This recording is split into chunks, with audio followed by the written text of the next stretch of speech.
Hey everyone, AYBL Main here, and here we are. It's the year 2000, the big old Y2K came, and nothing really dramatic happened in the world.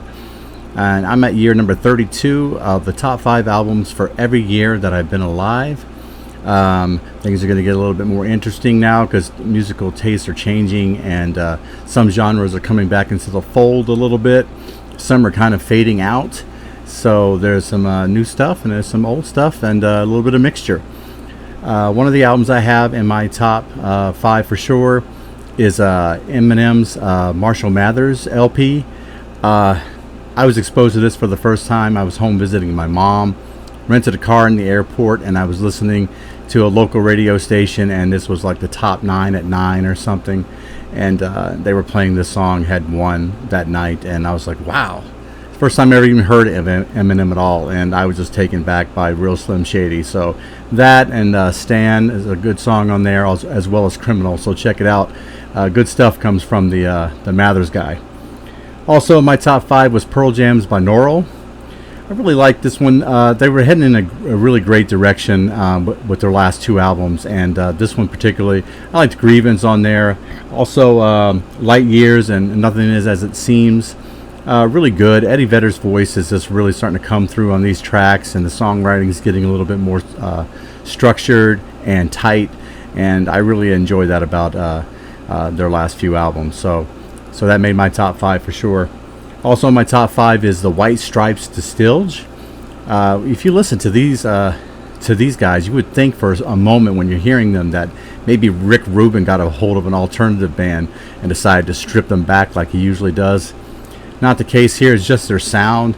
It's incredible. I really love. There's a song on there, "Death Letter," and why you can't you be nicer to me. Also, I really liked. But it's "Hello Operator" that kind of like stands out as this stripped down, gritty, bluesy, alt rock sound that just nobody had. I mean, just nobody had that kind of sound. So it's really great. I'm glad that I found this band. Also, I'm going to give credit where credit's due. I actually recently had rerun Coldplay's Parachutes, and I was really amazed at how much I really liked the album. I know Coldplay gets a really bum rap about being this kind of this soft pop band, but really some of their stuff in the early 2 albums was just really good, and we'll get to another one probably here in a couple years as well. So obviously, Shiver and Panic are good tracks, and the one that I think that made pop radio was Yellow, that everybody kind of latched on to. But I suggest if you want to give them another try, give Coldplay another try. They're definitely worth it. But number 1 for me that year would have been A Perfect Circle, Mer de Noms, which is a Sea of Names. It's one of Maynard James Keenan's little side projects that he did. This album I went back to it after I had gotten really into 13th Step, which was a conceptual album about addiction, and really was taken to it. 3 Libras is a great track on here. The Hollow, the track he had about his mother Judith was just incredibly powerful. Again, it's nothing like had ever been played before, so it was really nice to hear something deep and refreshing from a band, especially in I would consider in the metal genre. So it was kind of nice. For the album that everybody said I would love, but I actually didn't, I'm going to go right back to picking on D'Angelo again. Everyone was so high on his Voodoo record. I just wasn't into it at all.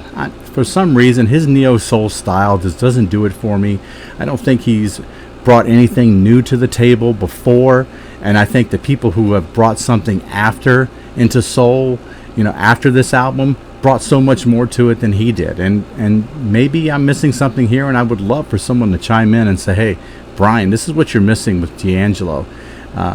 But I just don't hear it. So that's the album that everybody said I would like, but I actually didn't. So look for my 2001 album later on this weekend. I got kind of behind here because I had a couple of appointments in the same week, and some basketball camp stuff. But looking forward to getting back into it, guys. Thanks a lot.